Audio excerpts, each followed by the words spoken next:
Disclaimer. इस लेख व वीडियो में निहित किसी भी जानकारी सामग्री गणना की सटीकता या विश्वसनीयता की गारंटी नहीं है। विभिन्न माध्यमों, ज्योतिषियों, पंचांग, प्रवचनों, मान्यताओं, धर्म ग्रंथों से संग्रहित कर ये जानकारियां आप तक पहुंचाई जाती हैं। हमारा उद्देश्य महज सूचना पहुंचाना है। इसके उपयोगकर्ता इसे महज सूचना समझकर ही लें। इसके अतिरिक्त इसके किसी भी उपयोग की जिम्मेदारी स्वयं उपयोगकर्ता की ही रहेगी। धन्यवाद। जय श्री राम मित्रों, आज हम आपके लिए भगवान शिव को तुरंत प्रसन्न करने वाला शिव महिमन स्तोत्र का पाठ हिंदी में लेकर आए, जिसको करने से भगवान शिव जल्दी प्रसन्न होते हैं और साधक को वर प्रदान करते हैं। शिव महिमन स्तोत्रम का अभिप्राय शिव की महिमा से है। यह एक अत्यंत ही मनोहर शिव स्तोत्र है। शिव भक्त श्री गंधर्वराज पुष्पदंत द्वारा अगाध प्रेम भाव से उत्प्रोत यह शिवस्तोत्र भगवान शिव को बहुत प्रिय है। श्रावण मास में भोलेनाथ शंकर की सादगी का वर्णन करने से शिव प्रसन्न होते हैं। शिव के इस महिमन स्तोत्रम में शिव के दिव्य स्वरूप एवं उनकी सादगी का वर्णन है। इस महिमन स्तोत्र के पीछे अनूठी और सुंदर कथा प्रचलित है। प्रस्तुत है कथा। एक समय में चित्ररथ नाम का राजा था। वो परम शिव भक्त था। उसने एक अद्भुत सुंदर बाग का निर्माण करवाया, जिसमें विभिन्न प्रकार के पुष्प लगे थे।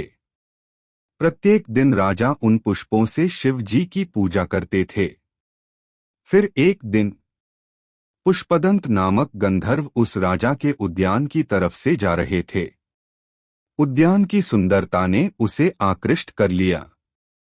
मोहित पुष्पदंत ने बाग के पुष्पों को चुरा लिया। अगले दिन चित्ररथ को पूजा हेतु पुष्प प्राप्त नहीं हुए। फिर क्या हुआ? बाग के सौंदर्य से मुग्ध पुष्पदंत प्रत्येक दिन पुष्प की चोरी करने लगा।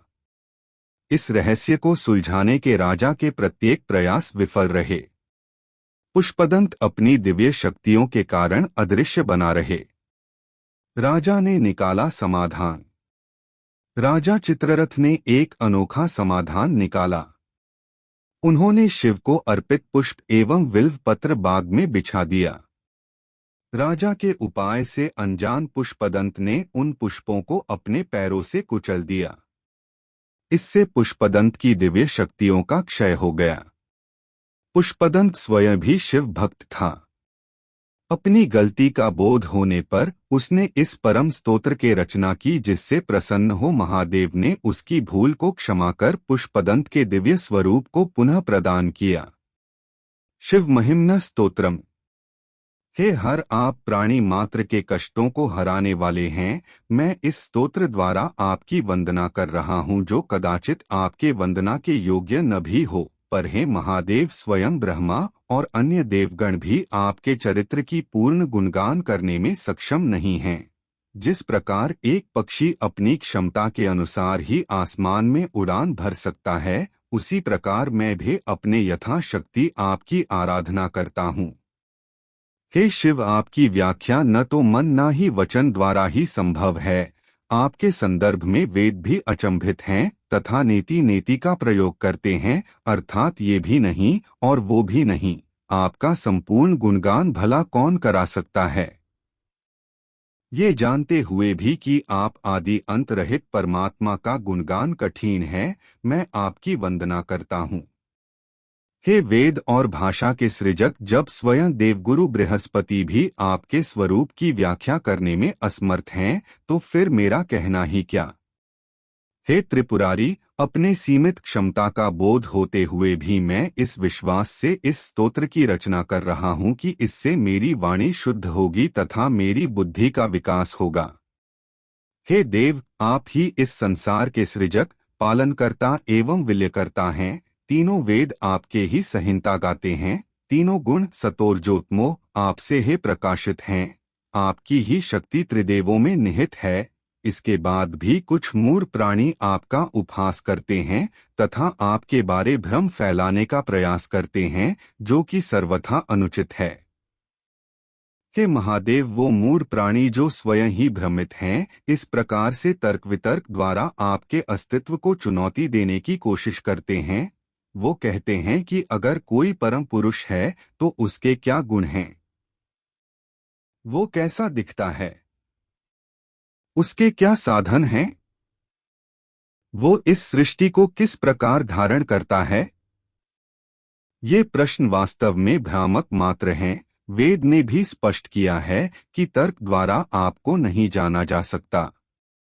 हे परमपिता, इस सृष्टि में 7 लोक हैं: भूलोक, भुवरलोक, स्वर्गलोक, सत्यलोक, महरलोक, जनलोक एवं तपलोक। इनका सृजन भला सृजक आपके के बिना कैसे संभव हो सका? ये किस प्रकार से और किस साधन से निर्मित हुए? तात्पर्य है कि आप पर संशय का कोई तर्क भी नहीं हो सकता। विविध प्राणी सत्य तक पहुंचने के लिए विभिन्न वेद पद्धतियों का अनुसरण करते हैं, पर जिस प्रकार सभी नदी अंतत सागर में समाहित हो जाती है, ठीक उसी प्रकार हर मार्ग आप तक ही पहुंचता है। हे शिव, आपके भ्रिकुटी के इशारे मात्र से सभी देवगण ऐश्वर्य एवं संपदाओं का भोग करते हैं, पर आपके स्वयं के लिए सिर्फ बैल, नंदी, कपाल, बाघंबर, त्रिशूल एवं नागमाला एवं भस्म मात्र है। अगर कोई संशय करे कि अगर आप देवों के असीम ऐश्वर्य के स्रोत हैं, तो आप स्वयं उन ऐश्वर्यों का भोग क्यों नहीं करते, तो इस प्रश्न का उत्तर सहज ही है। आप इच्छा रहित हैं तथा स्वयं में ही स्थित रहते हैं। हे त्रिपुरहंता, इस संसार के बारे में विभिन्न विचारकों के भिन्न भिन्न मत हैं। कोई इसे नित्य जानता है तो कोई इसे अनित्य समझता है, अन्य इसे नित्यानित्य बताते हैं। इन विभिन्न मतों के कारण मेरी बुद्धि भ्रमित होती है, पर मेरी भक्ति आप में और दृढ़ होती जा रही है। एक समय आपके पूर्ण स्वरूप का भेद जानने हेतु ब्रह्मा एवं विष्णु क्रमश ऊपर एवं नीचे की दिशा में गए, पर उनके सारे प्रयास विफल हुए।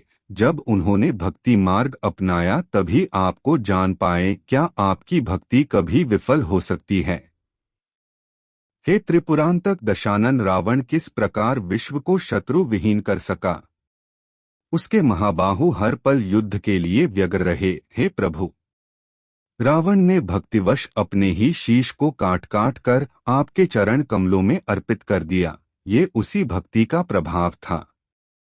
हे शिव, एक समय उसी रावण ने मद में चूर आपके कैलाश को उठाने की धृष्टता करने की भूल की। हे महादेव, आपने अपने सहज पाव के अंगूठे मात्र से उसे दबा दिया। फिर क्या था, रावण कष्ट में रुदन कर उठा। वेदना ने पटल लोक में भी उसका पीछा नहीं छोड़ा। अंततः आपकी शरणागति के बाद ही वह मुक्त हो सका। हे शंभो, आपकी कृपा मात्र से ही बाणासुर दानव इंद्रादि देवों से भी अधिक ऐश्वर्यशाली बन सका तथा तीनों लोकों पर राज्य किया। हे ईश्वर, आपकी भक्ति से क्या कुछ संभव नहीं है?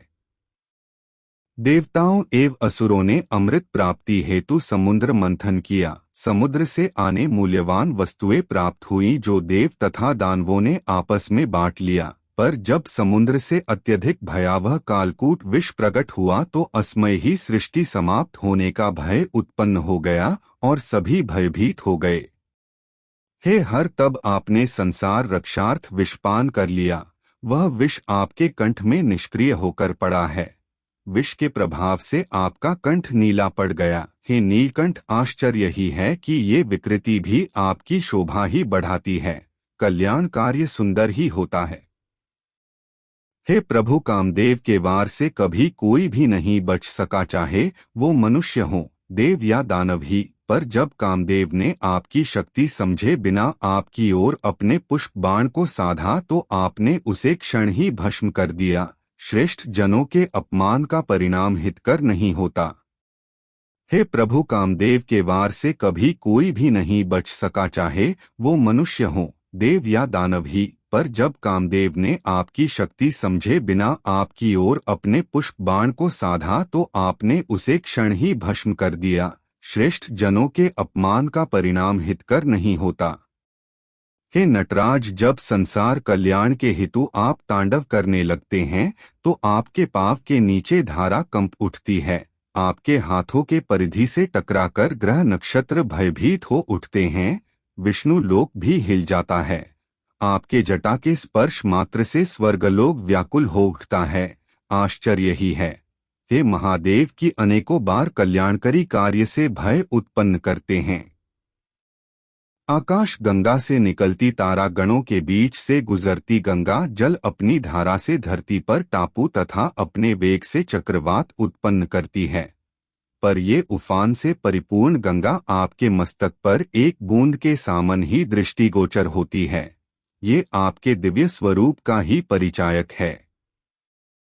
हे शिव, आपने त्रिपुरासुर का वध करने हेतु पृथ्वी को रथ, ब्रह्मा को सारथी, सूर्य चंद्र को पहिया एवं स्वयं इंद्र को बाण बनाया। हे शंभु, इस वृहत प्रयोजन की क्या आवश्यकता थी? आपके लिए तो संसार मात्र का विलय करना अत्यंत ही छोटी बात है, आपको किसी सहायता की क्या आवश्यकता? जब भगवान विष्णु ने आपकी सहस्र कमलों एवं सहस्र नामों द्वारा पूजा प्रारंभ की तो उन्होंने एक कमल कम पाया। तब भक्ति भाव से हरि ने अपने एक आँख को कमल के स्थान पर अर्पित कर दिया। उनकी यही अदाम्य भक्ति ने सुदर्शन चक्र का स्वरूप धारण कर लिया, जिसे भगवान विष्णु संसार रक्षार्थ उपयोग करते हैं। हे देवाधिदेव, आपने ही कर्म फल का विधान बनाया, आपके ही विधान से अच्छे कर्मों तथा यज्ञ कर्म का फल प्राप्त होता है। आपके वचनों में श्रद्धा रखकर सभी वेद कर्मों में आस्था बनाया रखते हैं तथा यज्ञ कर्म में संलग्न रहते हैं। हे प्रभु, यद्यपि आपने यज्ञ कर्म और फल का विधान बनाया है, तथापि जो यज्ञ शुद्ध विचारों और कर्मों से प्रेरित न हो और आपकी अवहेलना करने वाला हो, उसका परिणाम कदाचित विपरीत और अहितकर ही होता है। दक्ष प्रजापति के महायज्ञ से उपयुक्त उदाहरण भला और क्या हो सकता है? दक्ष प्रजापति के यज्ञ में स्वयं ब्रह्मा, पुरोहित तथा अनेकानेक देवगण तथा ऋषिमुनि सम्मिलित हुए, फिर भी शिव की अवहेलना के कारण यज्ञ का नाश हुआ। आप अनीति को सहन नहीं करते, भले ही शुभ कर्म के क्षणवेश में क्यों न हो। एक समय में ब्रह्मा अपनी पुत्री पर ही मोहित हो गया। जब उनकी पुत्री ने हिरनी का स्वरूप धारण कर भागने की कोशिश की तो कामातुर ब्रह्मा ने भी हिरन भेष में उसका पीछा करने लगे। हे शंकर, तब आप व्याघ्र स्वरूप में धनुष बाण ले ब्रह्मा की और कूच किया। आपके रौद्र रूप से भयभीत ब्रह्मा आकाश दिशा की ओर भाग निकले तथा आजे भी आपसे भयभीत हैं। हे योगेश्वर, जब आपने माता पार्वती को अपनी सहभागी बनाया तो उन्हें आपने योगी होने पर शंका उत्पन्न हुई। ये शंका निर्मूल ही थी, क्योंकि जब स्वयं कामदेव ने आप पर अपना प्रभाव दिखलाने की कोशिश की तो आपने काम को जला करा नाश कर दिया। हे भोलेनाथ, आप शमशान में रमण करते हैं, भूत प्रेत आपके संगी होते हैं, आप चिता भस्म का लेप करते हैं तथा मुंडमाल धारण करते हैं। ये सारे गुण ही अशुभ एवं भयावह जान पड़ते हैं। तब भी हे शमशान निवासी, आपके भक्त आपके इस स्वरूप में भी शुभकारी एवं आनंदायी प्रतीत होते हैं, क्योंकि हे शंकर, आप मनोवंचित फल प्रदान करने में तनिक भी विलंब नहीं करते। हे योगिराज, मनुष्य नाना प्रकार के योग्य पद्धति को अपनाते हैं, जैसे कि श्वास पर नियंत्रण, उपवास, ध्यान इत्यादि। इन योग क्रियाओं द्वारा वो जिस आनंद, जिस सुख को प्राप्त करते हैं, वो वास्तव में आप ही हैं। हे महादेव, हे शिव, आप ही सूर्य, चंद्र, धरती, आकाश, अग्नि, जल एवं वायु हैं। आप ही आत्मा भी हैं। हे देव, मुझे ऐसा कुछ भी ज्ञात नहीं जो आप न हो। सर्वेश्वर ओम तीन तत्वों से बना है। उ माँ, जो तीन वेदों ऋग, साम, यजुर, तीन अवस्था जागृत, स्वप्ना, सुषुप्ता, तीन लोकों, तीन कालों, तीन गुणों तथा त्रिदेवों को इंगित करता है। हे ओमकार, आप ही इस त्रिगुण, त्रिकाल, त्रिदेव, त्रिवस्था और त्रिवेद के समागम हैं। हे शिव, विद एवं देवगण आपकी इन 8 नामों से वंदना करते हैं भव, सर्व, रुद्र, पशुपति, उग्र, महादेव, भीम एवं ईशान, हे शंभु, मैं भी आपकी इन नामों से स्तुति करता हूँ। हे त्रिलोचन, आप अत्यधिक दूर हैं और अत्यंत पास भी, आप महाविशाल भी हैं तथा परम सूक्ष्म भी, आप श्रेष्ठ भी हैं तथा कनिष्ठ भी, आप ही सभी कुछ हैं, साथ ही आप सभी कुछ से परे भी। हे भव, मैं आपको रजोगुण से युक्त सृजनकर्ता जानकर आपका नमन करता हूँ। हे हर, मैं आपको तामस गुण से युक्त विलयकर्ता मान आपका नमन करता हूँ। हे रुद्र, आप सतोगुण से व्याप्त सबका पालन करने वाले हैं, आपको नमस्कार है। आप ही ब्रह्मा, विष्णु एवं महेश हैं। हे परमात्मा, मैं आपको इन 3 गुणों से परे जानकर शिव रूप में नमस्कार करता हूँ। हे शिव, आप गुणातीत हैं और आपका विस्तार नित बढ़ता ही जाता है। अपनी सीमित क्षमता से मैं कैसे आपकी वंदना कर सकता हूँ, पर भक्ति से ये दूरी मिट जाती है तथा मैं आपने कर कमलों में अपनी स्तुति प्रस्तुत करता हूँ। यदि कोई गिरी पर्वत को स्याही, सिंधु तो दवात, देव उद्यान के किसी विशाल वृक्ष को लेखनी एवं उसे छाल को पत्र की तरह उपयोग में लाए तथा स्वयं ज्ञान स्वरूपा मां सरस्वती अनंतकाल आपके गुणों की व्याख्या में संलग्न रहें तो भी आपके गुणों की व्याख्या संभव नहीं है। इस स्तोत्र की रचना पुष्पदंता गंधर्व ने उन चंद्रमौलेश्वर शिव जी के गुणगान के लिए की है, तो गुणातीत हैं। जो भी इस स्तोत्र का शुद्ध मन से नित्य पाठ करता है, वो जीवन काल में विभिन्न ऐश्वर्यों का भोग करता है तथा अंततः शिवधाम को प्राप्त करता है तथा शिवतुल्य हो जाता है। महेश से श्रेष्ठ कोई देव नहीं, महिम्न स्तोत्र से श्रेष्ठ कोई स्तोत्र नहीं, से बढ़कर कोई मंत्र नहीं तथा गुरु से ऊपर कोई सत्य नहीं। दान, यज्ञ, ज्ञान एवं त्याग इत्यादि सत्कर्म इस स्तोत्र के पाठ के 16वें अंश के बराबर भी फल नहीं प्रदान कर सकते। कुसुमदंत नामक गंधर्वों का राजा चंद्रमौलेश्वर शिव जी का परम भक्त था। अपने अपराध पुष्प की चोरी के कारण वो अपने दिव्या स्वरूप से वंचित हो गया। तब उसने इस स्तोत्र की रचना कर शिव को प्रसन्न किया तथा अपने दिव्या स्वरूप को पुनः प्राप्त किया।